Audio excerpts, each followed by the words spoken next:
with, including the OUA Semi Finals in 2020, one of my most memorable OUA games that ended up in overtime with some amazing last second shots. Strongly encourage all of you to watch at least the second half of this game in overtime. It was Laurain at Western.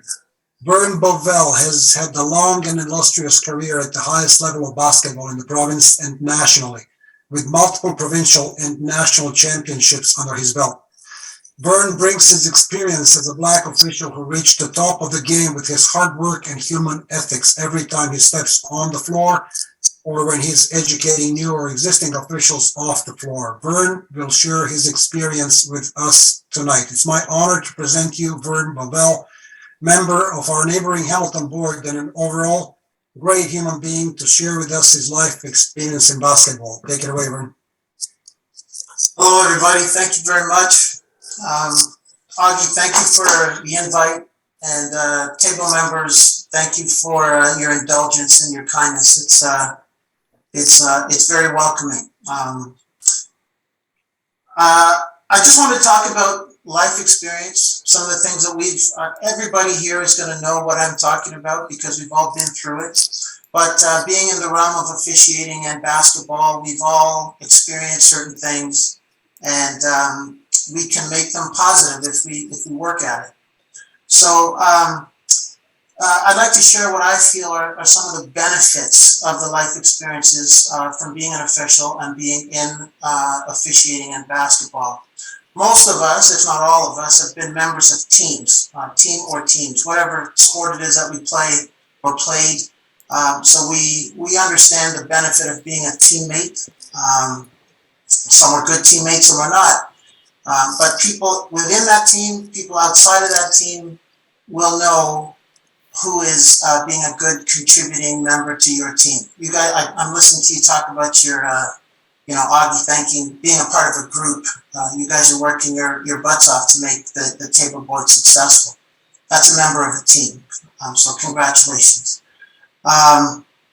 So, and by the way, Oggie, I don't know if I'm going to go 30 minutes, but I don't talk too much, as you know, but we'll see what we can do here. So let's look at being a teammate in our game. The first thing I want everybody to recognize is the friendships that we cultivate and develop in our game. Friendship it doesn't come by easy. You do have to work at it, but because we have a commonality in what we go through in our game, we can really develop friendships. Some of our friendships are going to be genuine, lifetime, brotherly, sisterly type of friendships that will develop.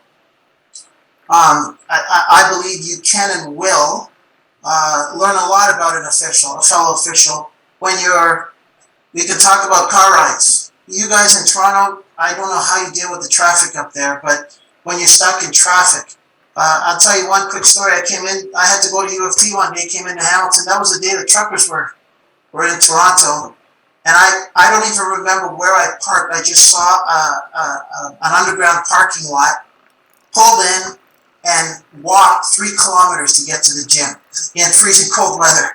So you guys deal with this kind of stuff all the time, but I had a partner with me, and I'm just saying you can really get to know another person when you're going through things like this.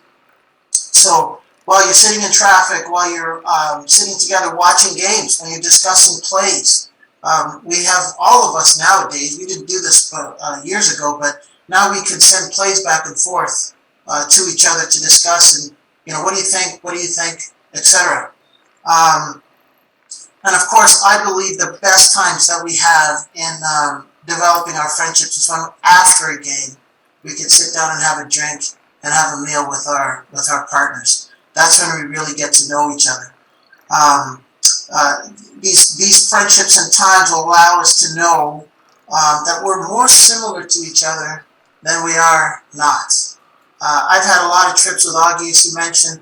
We've driven to Ottawa together, and we just talk about everything and anything.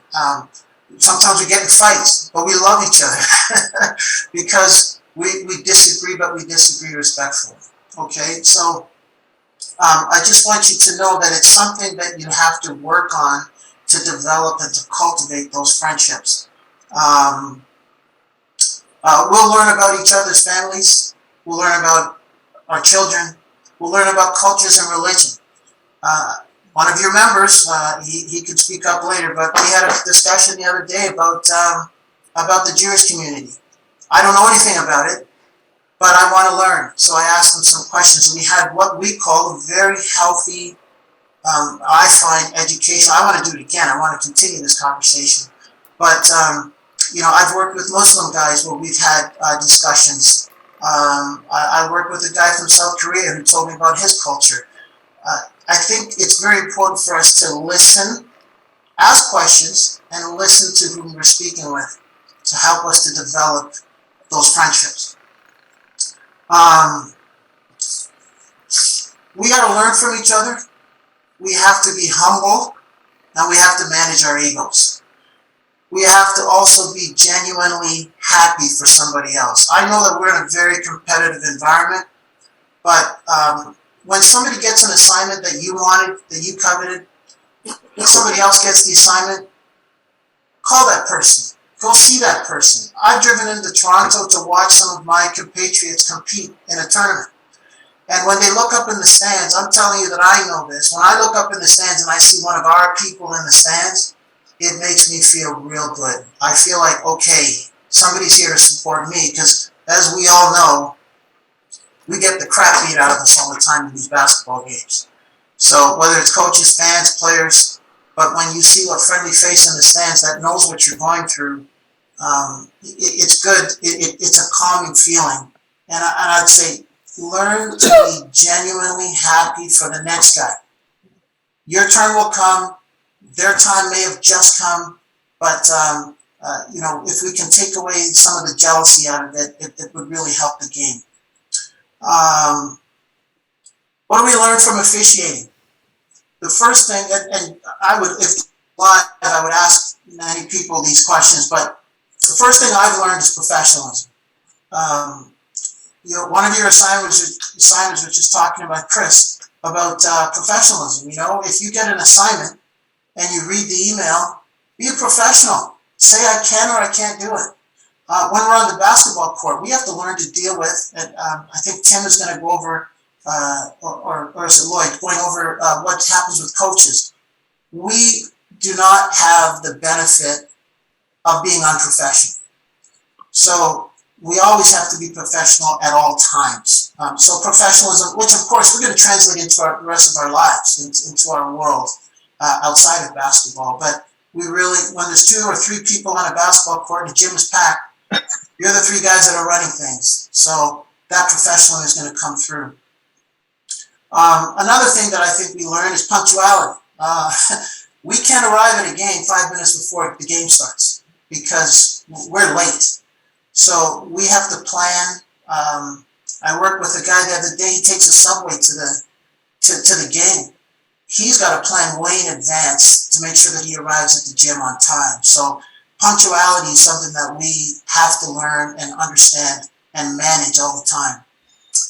The next thing I put down here is humility. We get the crap beat out of us all the time. All of us, we have an ego. All of us have egos. We have to learn to manage those egos. We wouldn't be refereeing at the levels that we do if we didn't have an ego. But you have to have humility. We can get yelled at, beat up, supervisors, evaluators, but you take it and learn from it and move on. Forget that call, move on to the next one. Work with your partners to have humility. If you may have somebody who wants to overpower you in a game. Sometimes to make it work, we have to have humility because we can't be battling each other while we're on the basketball court. The fourth thing that I've mentioned here is mentorship. Somebody mentioned that word earlier this evening as well. Mentorship is extremely important.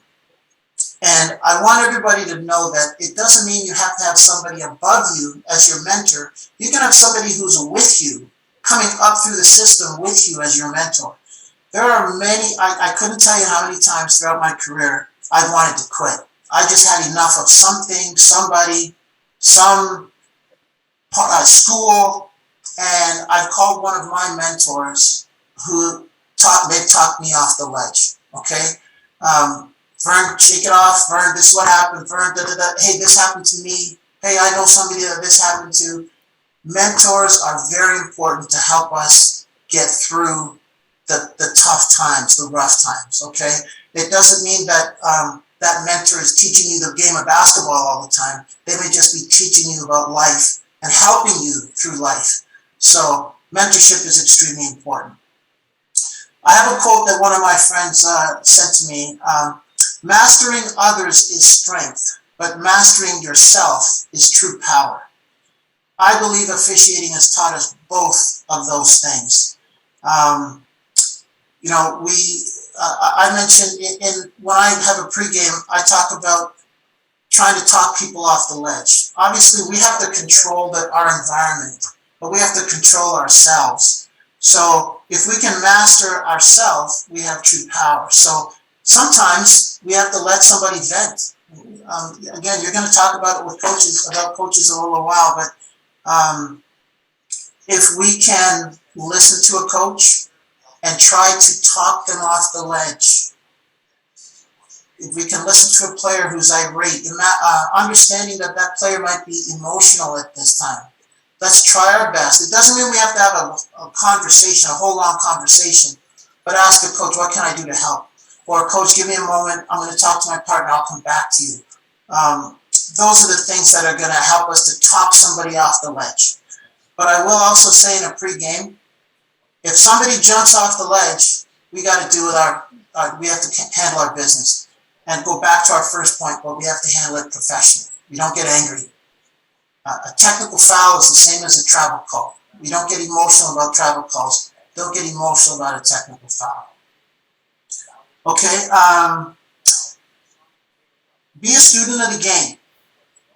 I've heard a couple people over time say, you know, I don't watch video. I ask such and such to look at that play for me and tell me what they think. That's not the way to do things. Dig into your rule book, dig into your videos, share your plays with other people and get their opinions on it. But be a student of the game, be a student of life. As I said, when I'm traveling with some of my officials, we talk about kids and religion and culture. It's be a student, listen and ask questions, because it will really help to round us out as human beings. Like I said, we're closer to each other than we are apart. But unless you start talking to people, you don't really realize that. So yeah, learn to be a good judge of character as well. You know, don't. I hope I can say this word, Oggie, but one official said to me one day, once somebody's identified themselves as an asshole, now they're an asshole. All right? We're going to try our best to talk them off the ledge, but if somebody now says to us, you know what, I'm an asshole, I'm going to keep on, blah, blah, blah, well, you got to be a judge of character and understand they're telling you who they are, and now you've got to deal with them that way. But there are some times when we can use our voice, our people skills to talk somebody down, and now that person understands that you're a human being, and you can say, yeah, and you're a human being, so we can move on from that, all right? So be a good judge of character. Care about what you do. What some people put on a uniform and run around on the basketball court and they blow the whistle and they think, hey, you know, hey, everything's great, ball's going in. The game doesn't start until shit happens. So we have to care about what we do. How can we help this game? How can we help the situation? And there's an elder official that used to work with us in Hamilton who's passed away now, but he told me a story one day about another official. He said, that guy's got 1 year experience 30 years in a row. I want you to think about that. Are we working to get better, or are we just staying the same, stagnant, and doing the exact same thing year after year after year after year? I'm going to close it with this. Remember that we are only part of this game of basketball, okay? If everybody think about it today, if you don't referee another basketball game after today, tomorrow two teams are going to play. One team will win and one team will lose because the game moves on without us. So maybe if we think about it that way, it's going to help us to get a perspective of where we stand in this game of basketball, in this officiating world. We're just a part of the game right now, and it's far bigger than the rest of us. That's all I got, Oggie. If you have any questions, anybody, let me know. Vern, great job, Vern. Great to hear from you. A lot of valuable tidbits. By the way, I don't care what Oggie says. You're always welcome in Toronto. And you have that from me, okay? All right, brother. Thank you. I do want I have one request before you go. Please tell us a story.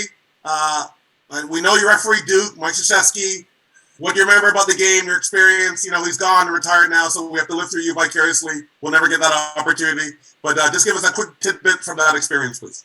Well, I have two things in that game that happened to me. I called RJ Barrett on a travel, and the ball was out of my field of view, and he jumped and landed, but the ball was on the other side of his body, and I called travel.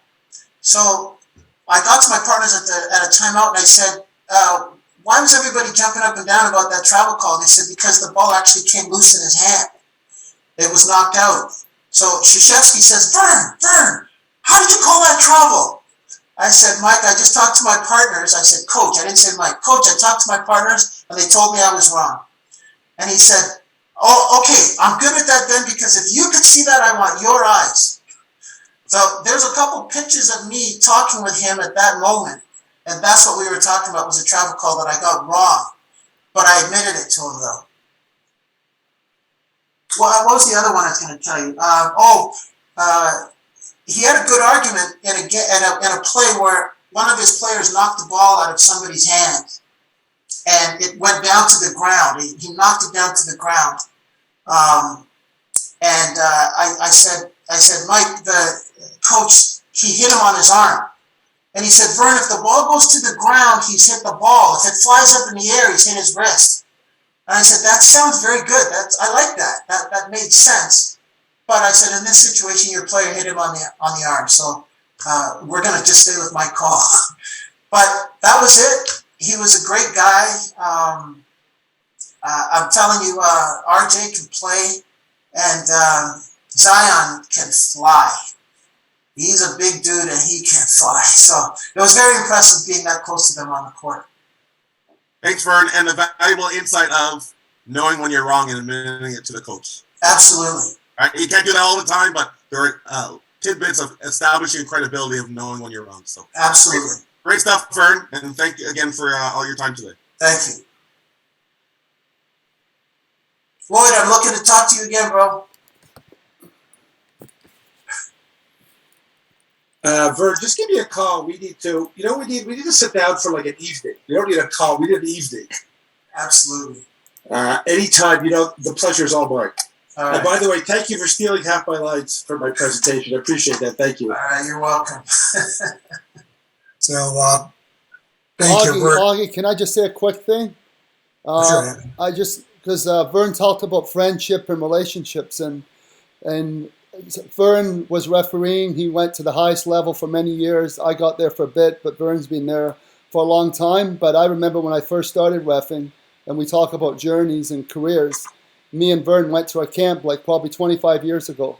And it feels like yesterday that we connected. So it's great to see you again. And I got a lot of great memories from that camp way back then. And it's great to see how your career has blossomed over the years. Congratulations. That was in Kingston. I remember it. Yeah. So good to see you, and congrats on everything. So, thank you. If I can add one more thing, Vern, Tony Lucisano, I'm the new liaison officer here in Toronto. The one thing that stood out to what you said is about the friendships that you get in this job. I've come back to the board. I was with the board back in '91, but I came back in 2018 again, and I just wanted the new officials, especially on our board. We just brought on 20 new officials, and I just want to say to the 20 new officials, if you listen to the words that Vern says, and you could see how he talks with Oggie and Peter and with Clifton, you can see that friendship, that true friendship. You can feel it in his voice. And I've made some great friendships on this board. And I just want all the new officials to know that you've come into a time now where you are going to be a different person. Basketball refereeing does create a family atmosphere, and you will become brothers and sisters with everyone on this, not everyone on this board, but with a lot of people on this board. So again, Vern, I want to just personally thank you myself. Thank you. Hello? I just wanted to kind of take a minute for everything to kind of to soak it in, and I just realized, Vern, it's as much pleasure to listen to you as it is to talk to you. You know, one of only few people that I could talk to about things that we don't agree, and actually at the end of our discussions, we feel a stronger bond than at the beginning of our discussions because of the respect and the humility and just kindness that we put in those conversations. One of the people that taught me the most about African American culture in a subtle way, but with strong passion, is right here with us, and I feel kind of a really huge kind of pleasure to hear Vern with all of you, even though a lot of you know him. This is something that's bigger than basketball. It's our life. But don't forget that basketball is bigger than us as basketball officials. As Vern said it, and I said amen to that. We come and go, but basketball stays there. We step on the floor, and I always, when I know that Vern is one of my partners, I know that we will overcome everything on that floor because we're going to work together, and Vern will support me as much as I will support him. But that support on the floor actually comes out of our personal relationship. Don't ever forget that we're first and foremost humans, and then we're basketball officials. We need to draw from our personal relationships with our partners and be better crew, better team on the floor, and quite frankly, off the floor. Best moments that I had with my friends and Vern were actually off the floor. Even though I enjoyed immensely every big game, and one of the biggest we had together is still that Laurain Western game. If you get a chance, I'll repeat it again. Trust me, that's going to be time well spent. This is something we don't talk enough. We always talk about rules, rule changes, this and that, but we never talk about human aspect of basketball officiating as a life experience. So, Vern, my friend, I love you. Thanks for sharing your experience with us. We'll cross paths at our meetings again in the future. We want you to teach us in your kind and honest and passionate way about things that matter to all of us. And I hope to see you again. Thanks very much for sharing your time with us tonight. Thanks, everybody.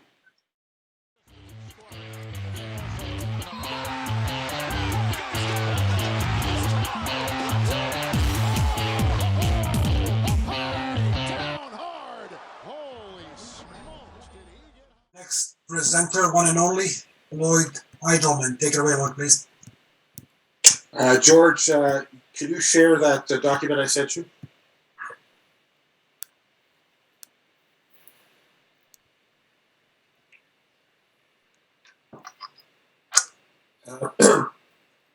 Right? What? Okay, yeah, perfect. Thanks, George. Oggie called me this week and asked me to prepare a presentation. This is sort of an offshoot of a presentation that I did several years ago with Paul Spiesman at an OUA meeting, and I sort of encompassed sort of everything in that and added to the newness that we're doing. Excuse me. Can everybody hear me, by the way? Good? I assume you can. There are four elements to every basketball game. There's players, coaches, spectators, and referees. That exists in all the games that we do. How do we get to a point where we understand the players and the players understand us, coaches, fans? So I broke it down into the three categories: players, coaches, and spectators. We're going to start with the players. We don't have a game without the players. So respect the fact that without players, we don't have a game. Understand that they're the game, not us. Understand the perspective of the player. right? Understand the league and the level that you're working at. If you're working a recreational league game, the player may not have the same skills as, let's say, a U19 game. Understand that they might have a different view of what you've called from their perspective. Doesn't mean that they're right and you're wrong or vice versa, but you have to understand they have a perspective, and we have to understand their perspective as much as they have to understand our perspective. The key to understanding anything are the things that I pointed out here. Rules knowledge. If you don't know the rules, you're going to be in trouble with the player. If you can't tell them that it was an unsporting C2 foul, what an unsporting C2 foul is, you're out of luck. If you can't tell them what a hold is or what a foul is, or taking the space of a shooter foul is, you're out of luck. Know your rules, right? We talk about writing the FEMA exam. Everybody, know your rules. John Surtek and I probably have a weekly conversation on a rule or interpretation. You have a rule book? Get to know your rule book, especially the young officials. There's no substitute for knowledge, and certainly no substitute for rules knowledge. Effort and hustle. What's the worst thing that I see when I go into a place like Hoopdome? Guy walking up and down the floor, doesn't care. There are only 2 people or 3 people getting paid, essentially. Those are the officials. Have pride, effort, hustle. Vern talked about it. Arrive on time, right? If you get there 5 minutes before tip-off and you're running, you're putting on your shoes, how is a player going to respect you? He's going, he doesn't care about the game. He's running in. Have a professional attitude. That goes to the players. If a player asks you a question, give him a professional answer. Don't blow him or her off. Don't be condescending. Do be a rules expert. Explain to them the rule in a quick, concise manner. And you have a different level of a response at a different age group. A U12 player who asks a question is different than a U19 player. You have to be able to adjust your game to the level you're officiating. You can't talk to a 14-year-old kid as you can to a 19-year-old kid. You can't talk to a 19-year-old kid as you can to an adult rec league. Understand where you are. Understand your role within that game. When do we start the conversation? Right? When do we start the conversation? Usually they initiate. We should not initiate conversations. There's no absolutes, but we probably should initiate conversations. So let's, I just got a text from Oggie. Sorry, Oggie, I'm presenting here.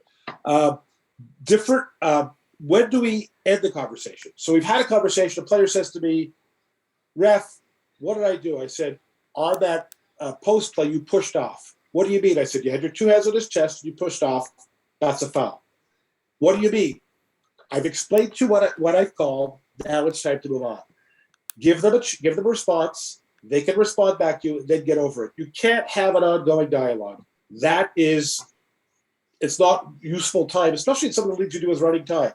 Quick conversation, get over it, end the conversation. And it's okay for him to say, "You were wrong." That's okay. It's not okay for him or her to say, "You're blank, blank, blank." That's not okay.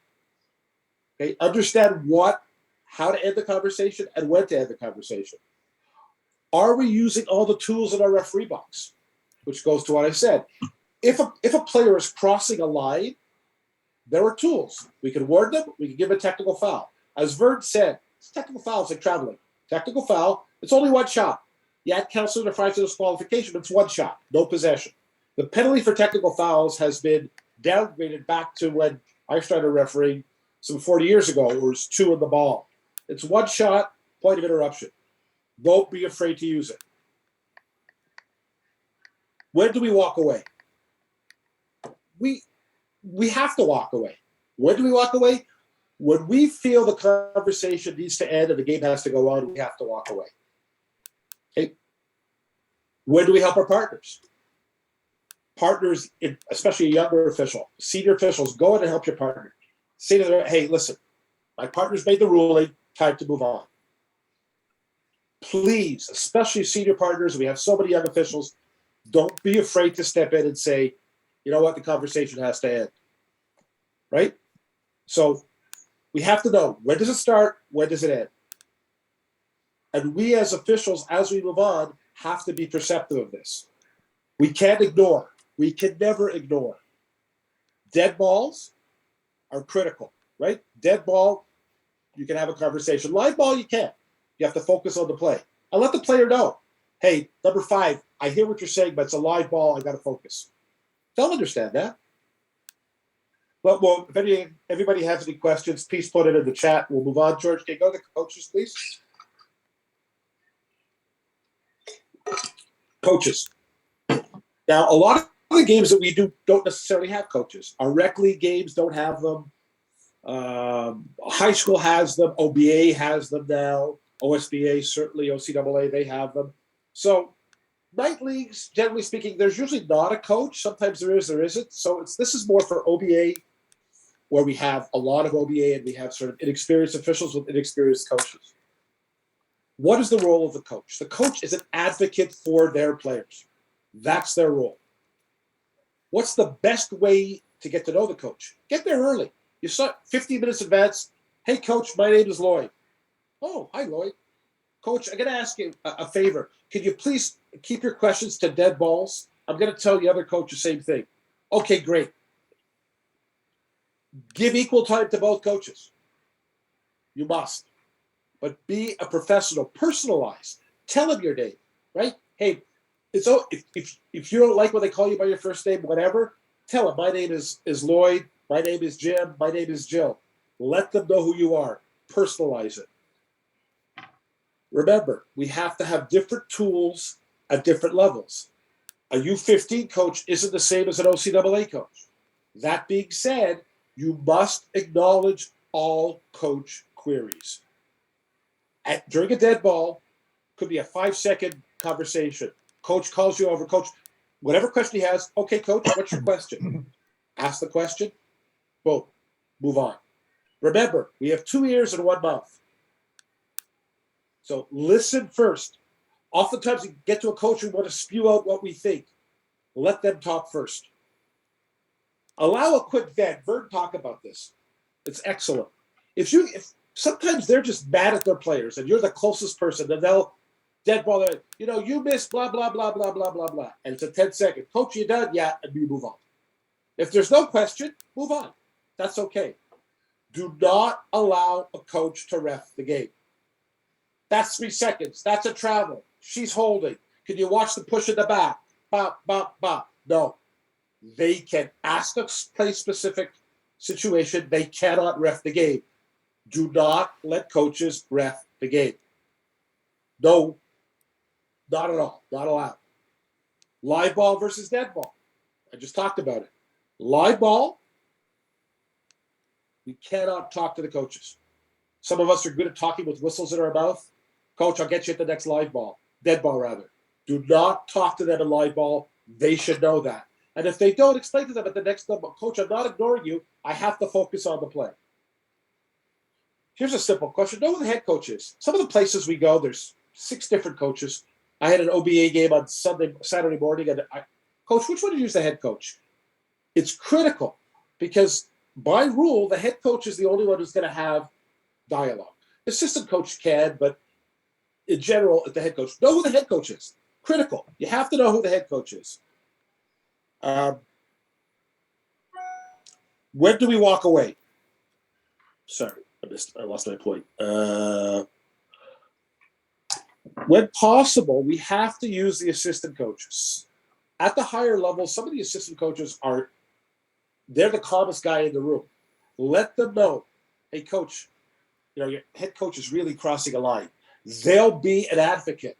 They'll help you calm down the coach, usually. And if not, well, there are penalties involved with that as well. But know who the head coach is, know who the assistant coach are, and know the roles that they have. When you have a problem player, here's a trick that I would recommend. Hey, coach, your number 7's really giving me a hard time. Could you have a talk with him? They're going to talk to number 7 and say, number 7, let me deal with the refs, not you. use the coach as an ally. And they will appreciate that, saying, hey, that's preventative officiating. He's telling me that my guy is being out of control, but he's letting me control him.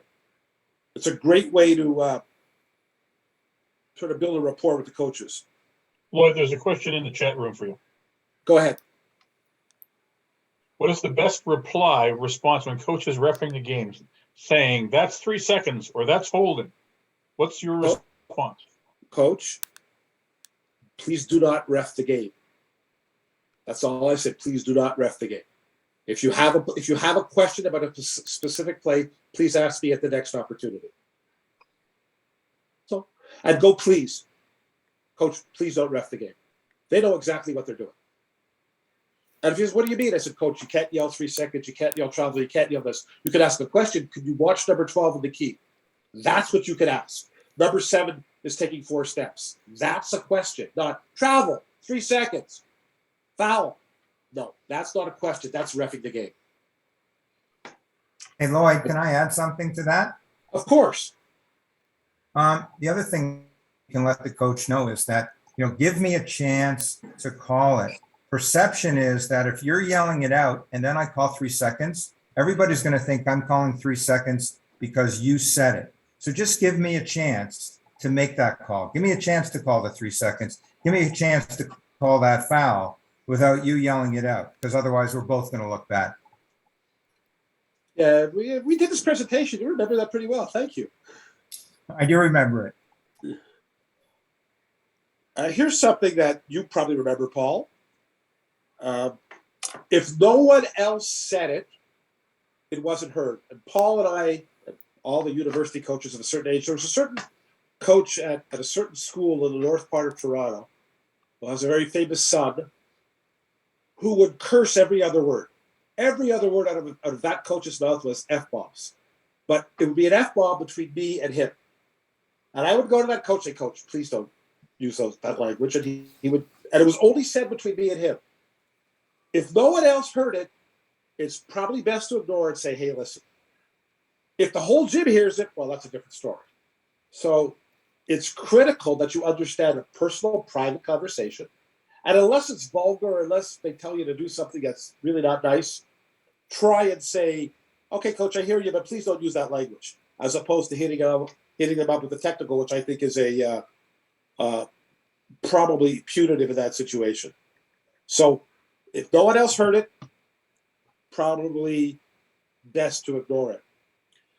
Allow the coaches to have the last word. It's a great tool in our toolbox. Okay, we've had our 7-second, 10-second conversation, coaches. I think you're wrong. Okay, Coach, that's fair. Move on. He got the last word in. Nod your head. Okay. There's no point to getting into debate because at the end of the day, we're the ultimate judge. As Vern said, it's okay to admit when we're wrong, and there's a way to admit that we're wrong, which isn't, Coach, I need to get a better look. Coach, yeah, you're right. You have a good point. As opposed to saying, and you can only do it so many times. You can't do it at every play. So let the coach have the last word. And I wrote a big word for this last segment. Coaches and referees have a symbiotic relationships. We need each other. Back when I started refereeing in 1979, it was us versus them. No more. We need the coach as much as the coach needs us. So a coach referee like a Chris Barrett will tell you that it's imperative that referees and coaches work together, right? We're both in it for the betterment of the game. We just have different points of view. And there's nothing wrong with having a difference of opinion, right? Nothing wrong with that. But understand that we need each other. Question, Lloyd. Go ahead, George.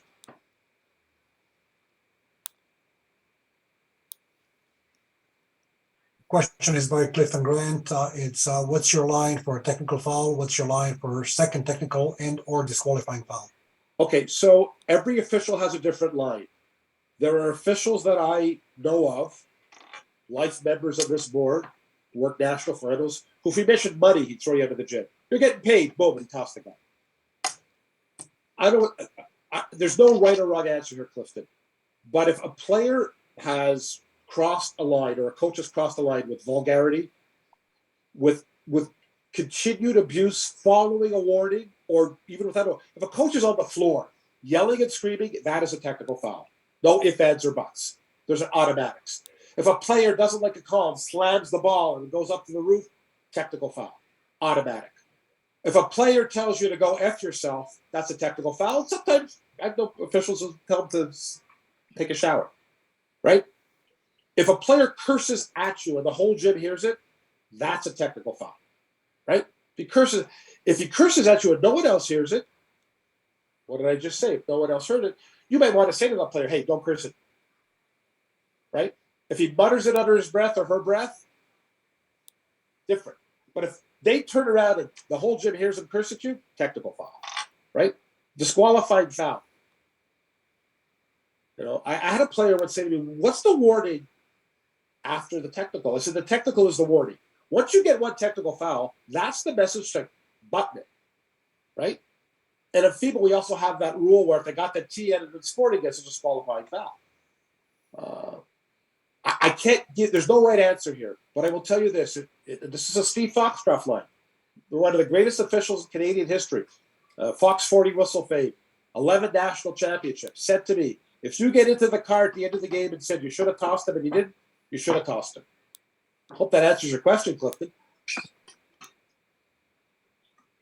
Yes, Lloyd. The most important thing is that everyone has to have a line and stick to Yeah, it. but it's individual, Clifton. Yeah. Everybody's, and it's a different level. A U12 line is different than a U19 line. But you knew I had it from so long ago, and you never needed it back. And that should not be true. Lloyd, It's silver. Richard, Yes, Richard. This is silver. how does your line move? How does your line move if you know you missed a call or you made the wrong call and you know you've done it? How do you? So you have to eat a little bit. If you're wrong, you have to be humble. But that, and you have to go to the coach and coach. Okay, you vented. You're right. I got it wrong. Let's move on. And if he continues, then you have to move the line back. You're certainly, if we miss a call, we have to take some grief. That's part of what happens. And believe me, everybody misses calls from the NBA down to the first year officials. So you have to take a little more grief, Richard, but there's a line. And eventually you have to say, okay, coach, you said your piece, it's time to move on. Fair? Lloyd, would you not agree that one of the most important parts of communication is at least acknowledging the coach when he has a question or he is talking to you? We must acknowledge. Because some people just think they're going to just ignore, and it will stop. But you can never ignore a coach. You must acknowledge the coach. But, like I said for the pregame, coach, I got to talk to you during a dead ball. Never ignore a coach. There's no absolutes in basketball. That's an absolute. Never ignore. You must never ignore. You must never give him lip service. You must listen to what they have to say. Listen as a professional. 2 ears, 1 mouth, and say, okay, coach, I hear where you're coming from. I understand I don't agree with you, but I hear where you're coming from. Never, ever ignore the coach, because that will get you into the most trouble. Thank you, Lloyd. Okay, so.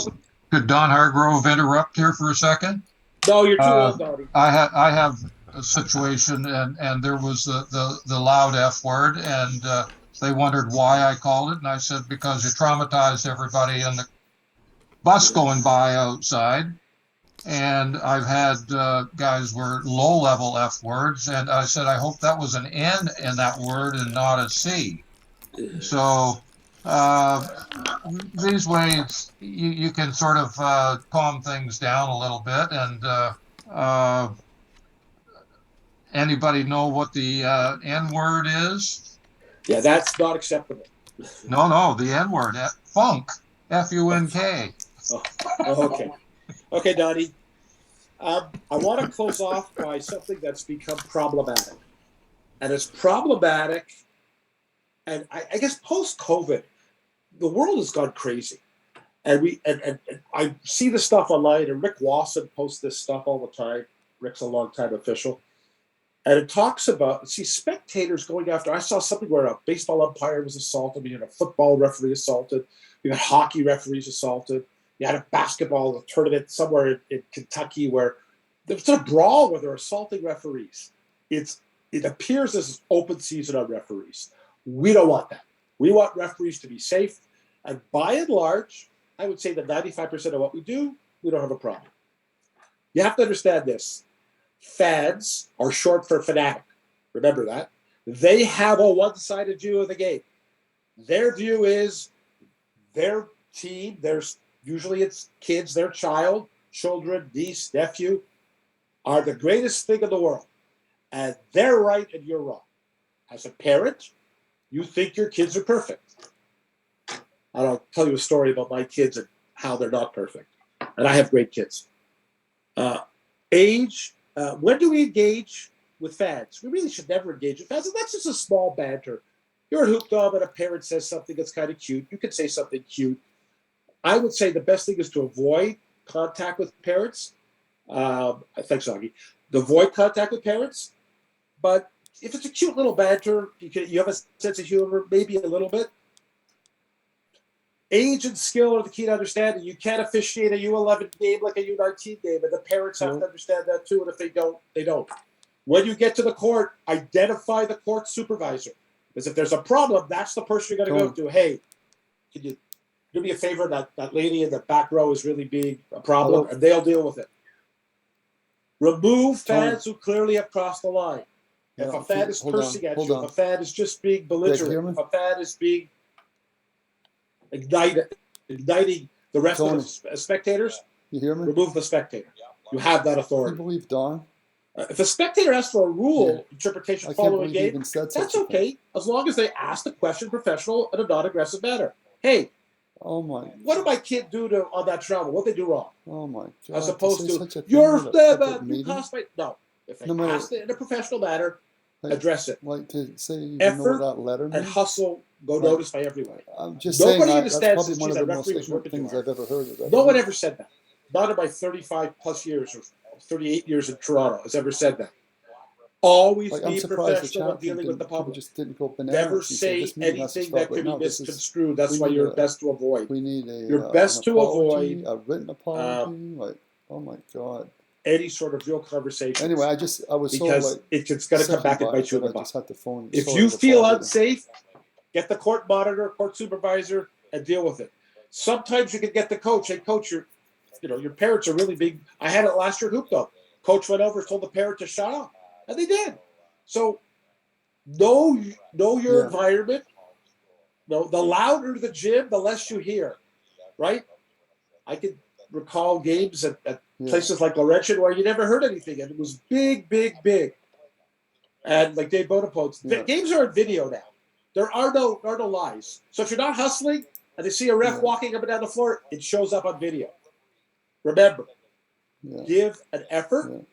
Don't engage with spectators because you're never going to win. It's a losing battle. Don't engage with them.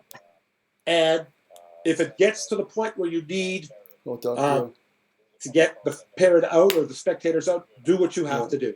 We will always have your back. So I'm going to give you 2 seconds before I leave. So I thought I had the best kids in the world.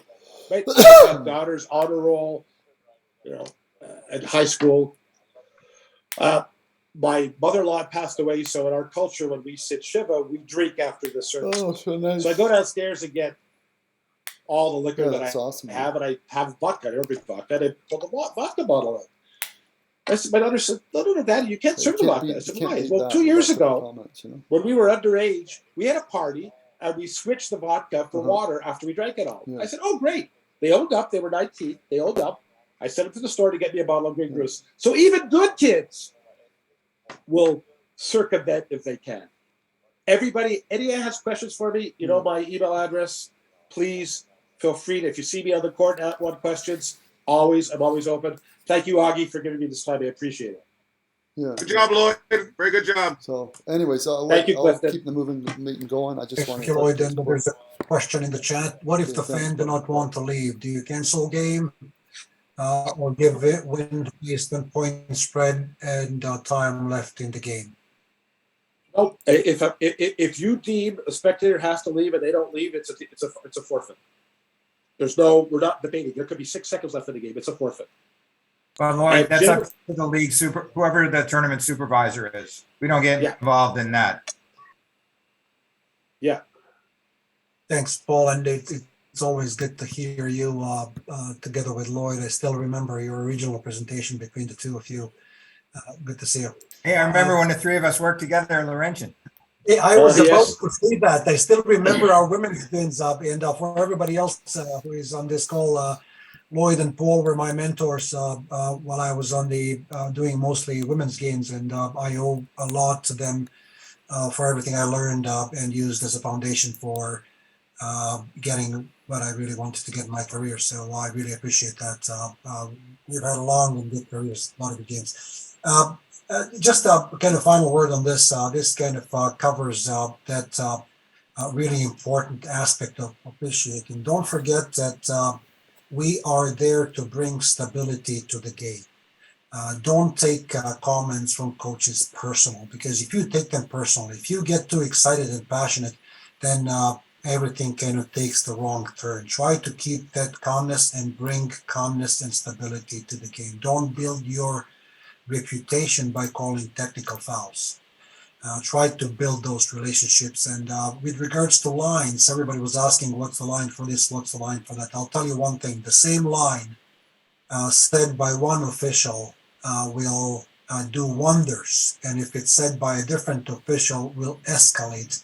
So build your own lines. I always started with very neutral lines, like number one, acknowledging the coaches, to Lloyd's point. Don't ignore them.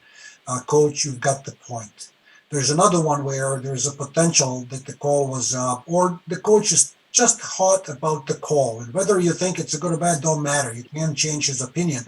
What I like to say is, hey, coach, if that's what happened, then I missed it. So basically, you're not saying that you missed it, but if that's what happened. So if he strongly believes that that's what happens, he will think that you admit that you missed it. And most importantly, back to Vern's suggestion, I think it's really take it to your heart. Don't ever make up stuff to the coaches. If you missed the call and you know you missed it, tell them you missed it, because they don't have comeback to that. When you say it to them, like Vern said it to Coach K, he didn't have a comeback. He appreciated it. Actually, they will respect you more when you're honest than if you try to make it up. The only thing is, back to Clifton's comments, just don't let it happen too often in the game. Make sure that you don't miss those goals too often in the game. And we're going to end this section with that. We can continue discussing it.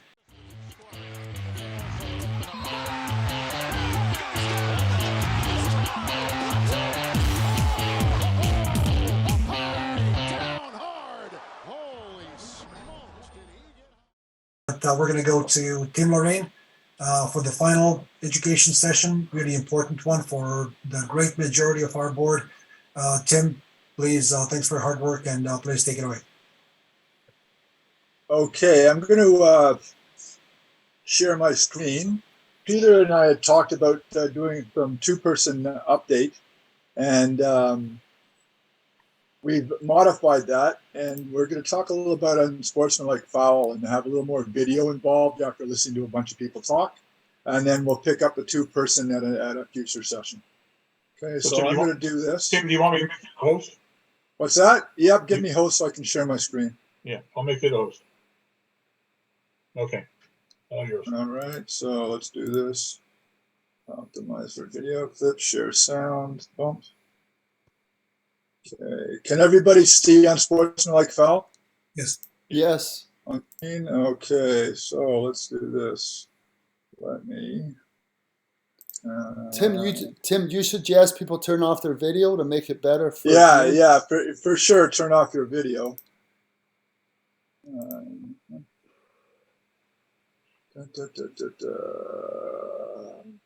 on.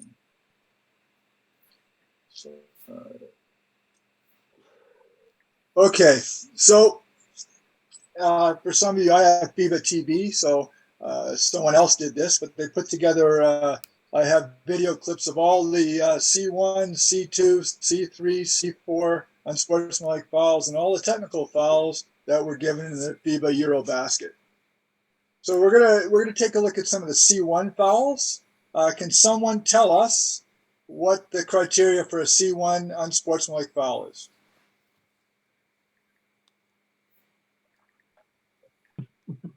Come on, somebody. Excessive contact without playing the ball. No, we're talking C1. Okay, so we're not trying to play the ball. Okay, so we don't have the excessive contact part on that. We're not trying to play the ball. Okay, let's look at this. Let's start off with the very first clip, and we're going to show examples. What I like about this is there's a bunch of examples so that we can get. Either Kobo. And did anybody see why that unsportsmanlike foul is called? You have to replay it again, Tim. Yeah, don't worry. Foul call down low. Just getting us ready. Unsportsmanlike. Wow. Yeah, grabbing the jersey. That's a smart foul. That's a good call. Okay, so that was a pretty clear grab the jersey by the official who called it, who had the open look. Okay, so if someone's got a fistful of jersey in your game, that is an unsportsmanlike foul. Okay. Now we can talk about the under 10s where the kids' jerseys are bagging out, and some kid's trying to get his hand out of there. Okay, that might be different, right? Whenever we're looking at clips, just try to do it like a game. Try to make a judgment, right or wrong, first time you see a play, right? And then let's look at it again. Okay, so now let's go to the next one. Okay, so. Jersey. Hold on. That's a good call. Thomas Kisling down the baseline as well, off to Vesely, who's fouled on his flight path, and they called it unsportsmanlike. Well, I think it was a follow-through on the foul where they're going to get Karazi. Because he initially did go for the ball. He's a nice dump ball pass from Kisling. Now. And Karazi. Watch what happens. Do we think he's going for the ball or not? Tough call on him, you know. He's trying to prevent Vesely from scoring, but... Okay, it's interesting. Notice how the announcer, what did the announcer say? Oh, he's just trying to prevent him from scoring. Did you hear the announcer say, oh, he's just trying to block the shot? So this is his arms straight across someone's forearms with really no attempt at the ball. Well, I think it was a follow-through on the foul where they're going to get Karazi. Because he initially did go for the ball. He's a nice dump ball. He just kept that arm straight across those other two arms. All he was trying to do is prevent the arms from lifting. Okay. Are there any questions about that play? Okay, let's go to another one. Richard Gallagher said he thinks they got it wrong. Tough call. What's that? Richard Gallagher brought up. The defender is not going.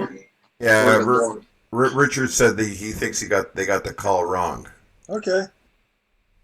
And it's close. It's close. I understand why some people are going to think that for sure. I think that if you look at it from three angles, I think it's pretty clear he never makes a play at the ball.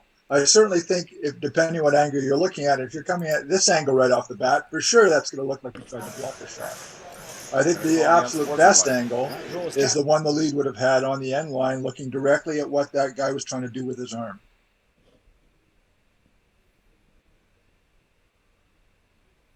It's an MVP. Vesely. Unsportsmanlike foul called by the official on the far side. Well, Lucic clearly frustrated. So far, just 1 of 7 from the field. Now. And a nice feed inside to Vesely. Richard, what do you think about that one? And it doesn't quite make it. It's a little choppy over here. If you could run it again, please. Yeah, I'm the same, Tim. Unfortunately, choppy, right? Well, here's the hard part. Unfortunately, it's a long video. Normally, I put them up into small chunks. So unfortunately, it has to be buffered the whole time. Right, so that's the unfortunate part about it. And when I put it in presentations, I also compress them. So sorry about that. I'm just going with one. So let's go this again.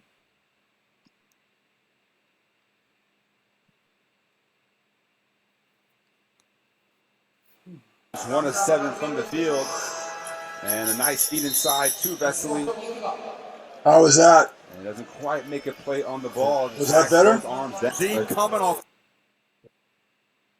Was that better? It was a little better. Yeah. That was definitely better. Yeah, that's the problem with long videos because they have to.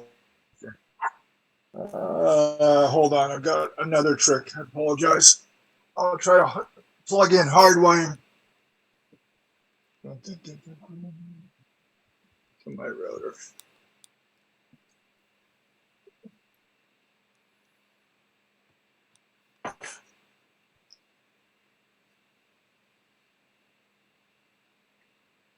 Okay. All right, let's try this.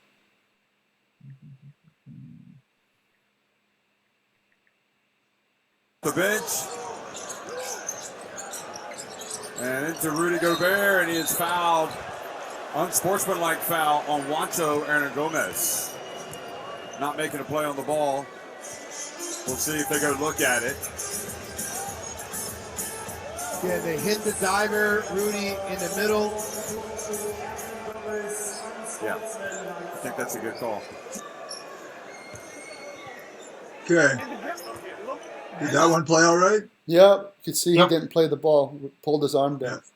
Okay, all right. So, yeah, it pays to plug in old school hardwire.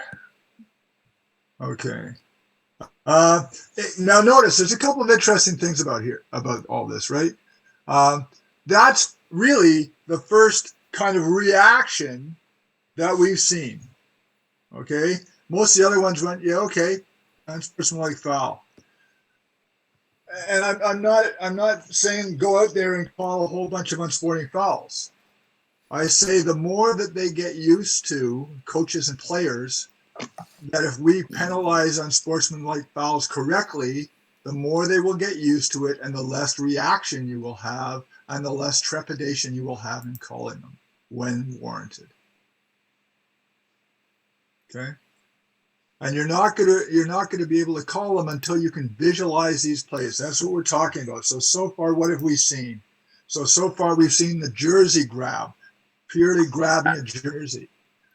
We've seen an arm out, okay, with no real attempt at the ball, just trying to hold other arms across from preventing from coming up. And in that case, he was beat. I think he had a good look at where the ball was, and he decided he couldn't get to it and came across the arm.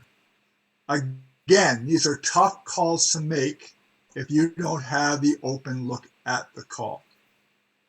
Okay? So what I'm going to say is don't guess at unsportsmanlike fouls, but when we have obvious looks at them and we start to come together and get the criteria right, we're going to start getting these right, and we're going to start getting the coaches and players used to us calling them. And then they might not do them. So Tim, one of the things that we've talked about in terms of officiating as a crew is making sure you make the initial call, and then confer with your partners about upgrading the call. Potentially, if you right. Okay, now what I'll say to that is yes. I think that depends on who has an open look. Okay, and who has a look at that play. All right. If you have a great look at that, you have some further information. Okay. I think it's a good thing to get together and talk about it. Okay. At the other way, I've more often than not seen us talk ourselves out of unsportsmanlike foul. I'm just putting that out there. Okay. The bottom line is when you do get together and you talk, it's not, our first comment should be, okay, can someone tell me what our first comment should be when we're getting together to talk about a call? I called it this way. What do you think? Okay. Well, let's get used to breaking criteria down. What did you see? What did you see? What did I see? Break it down. Once you describe what you saw, I felt that was unsportsmanlike. If we get into opinion right away, hey, what you think? What do you think? What that? We are taking away from criteria and just now making subjective judgments. So what I've got to say is, from my angle, this is what I saw. This is what I saw. But break it down. Everybody gets to say, this is what I saw on the play. Once that's digested, okay. By rule, what are we doing? Is that warranted? Does that make sense? Question from Rich. Kim, which way do you err if your angle isn't great? What's that? Sorry about that. I missed that one. I missed the question, Oggie. Which way do you err if your angle isn't great? Okay, I think if it has to do with like an unsportsmanlike play, like just an unsportsman play, not just an unsportsman play, where there's no rough play involved. Okay, if there's no rough play involved, I would say that you should err towards the person with the best look has it, or you don't have it. I also think that it has to do with your game temperature. And I certainly think that if it has to do with rough play in a rough game, you're much better off erring to the side it was rough. Does that answer the question?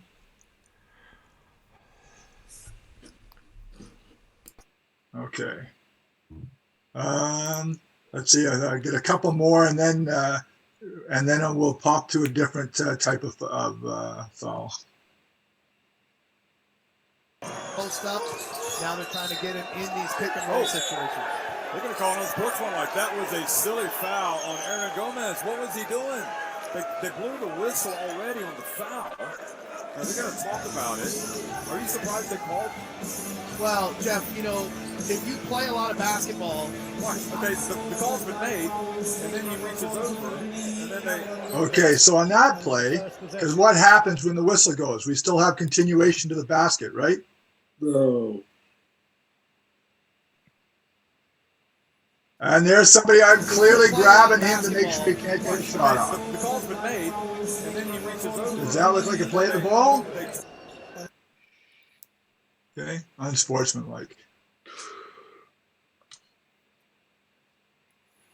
The first possession. Okay, that one's a little choppy on my screen, so it's probably really choppy. Looks like foul. Wow.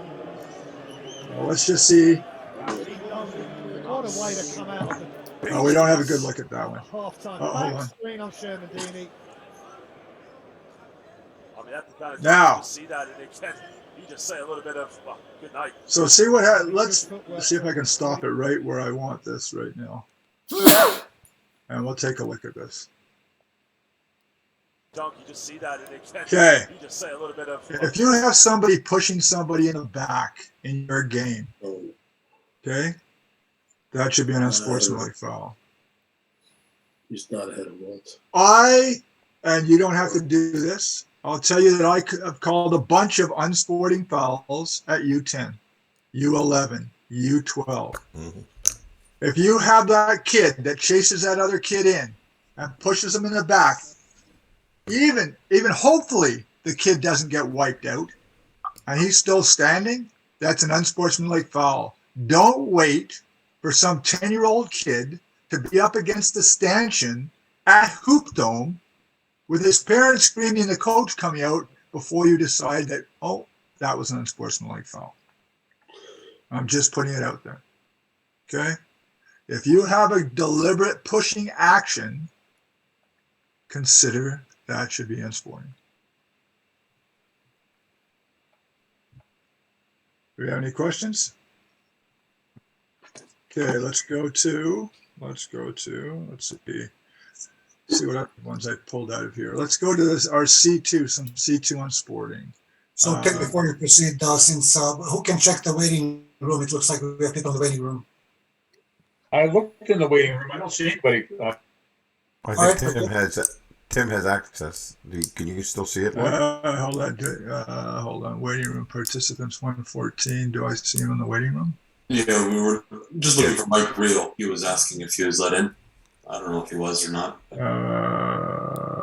I'm just seeing if he's in. Mike Reel. And Mark Golden is in the waiting room, apparently waiting for somebody to let me in. Okay, I'll tell you what. More.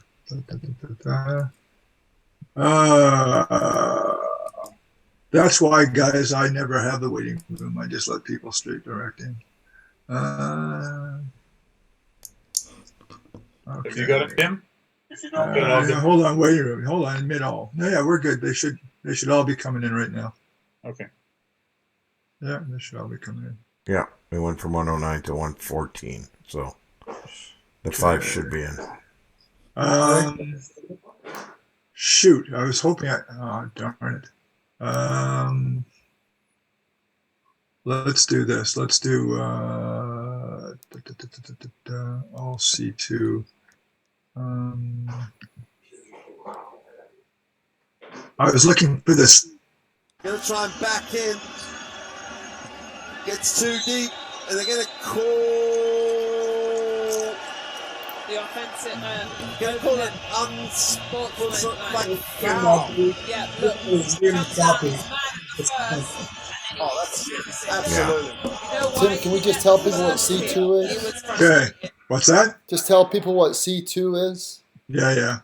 Okay, C2 now, we're getting into what we talked about the first time, is excessive contact. Yeah, hard contact. Okay.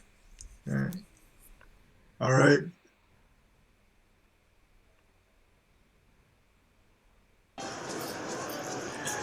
Gary's got 26 of them. There's an unsportsmanlike foul being called. This is not okay, now this guy's played soccer in his life, but that's okay. Falling hard to the ground.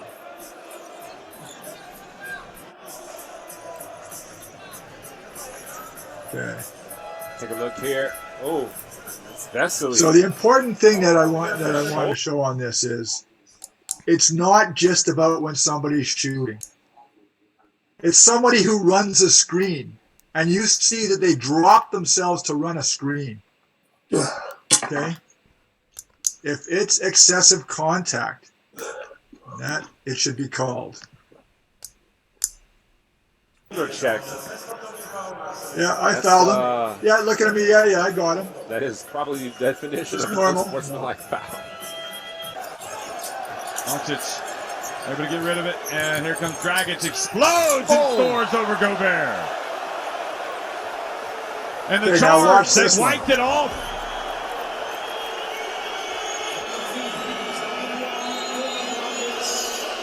And Gobert feeling it. Looks like he got hit where it hurts. And Fournier now appealing for an unsportsmanlike. Watch this. Oh.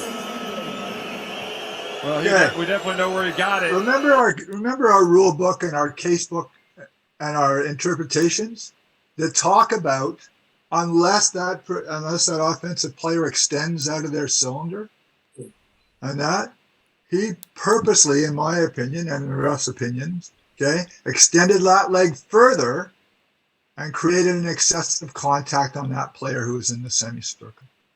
Okay, so that's a perfect case. Yep.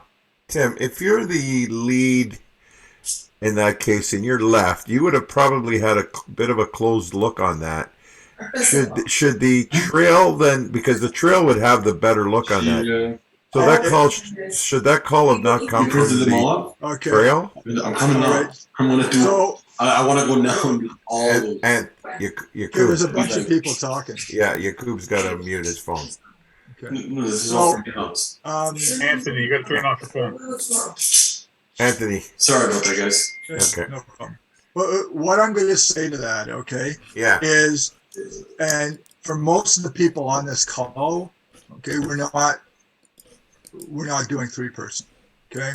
For most of the people on this call, our trail has to follow in on that play, but follow in properly. And what I mean by properly is, once that play, let's say, comes from the baseline in that, we can't just be stepping down the sideline and narrowing our angle.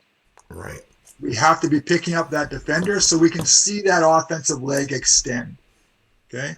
You're right. From lead, that's going to be a tough look, depending on the depth of your end line and whether you adjust. Right. Tim, sorry to interrupt. Can you repeat that thought about viewing it from the drill, please, just so I can digest it? So we often talk about following the play. Okay? We should be talking about position adjust. How do I position adjust to get the best angle on the play? What is an open look? I need to see the space between the players. So if he's driving on a 90-degree angle to us, and we step down on that 90-degree angle, so if we're on the sideline and we're stepping down that sideline, and he's coming off that sideline, we're actually making our angle narrower. If people can you visualize that? Thank you. Yes. So what we should be doing is keeping that 45 and maybe taking a step on a 45 into the court to maintain that open look. Because we also talk about when you're position adjusting, don't adjust yourself into a worse look. Okay. And Tim, one other thing: if you are the lead in this case, and you've got a wide angle, as you see the guy coming towards the basket, would you recommend the lead to take a step or two inward to get even a better angle and a closer look on that? What I'm going to say is, it also depends. We have to think when we're basketball players, as referees. And what I mean by that is, if we're in a gym with a narrow end line, okay, there's a big difference between what we can do on that narrow end line and a gym with 3 feet, and we happen to be 3 feet off that line. Because at some point, if you're on that narrow end line right up against the line and you step in, all you're doing is taking more vertical vision cone away. You're still not going to get a better angle. But if you're in that gym that you're 3 feet off the end line and you can position adjust, step in, it will help you see past that defender. Got it. Okay, thank you. So we've got to start thinking about what is the movement I take to get the open look. What is the movement I take to get the open look at the play that I need to get? Does anybody else want to discuss that at all? No, I think that, to me, that makes sense. Okay, and that's 2-person or 3-person. Okay. I'll just do a couple more because I know we can. I'm going to run. I'm already running over, and we'll just see a couple more what they deem as excessive contact, and maybe we can follow up with C3 and C4 another time. But the question side pick and roll where they draw the switch with Doncic trying to post up. And Sabonis catches Doncic with an elbow.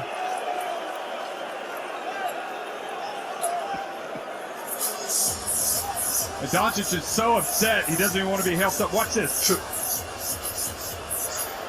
Missed it.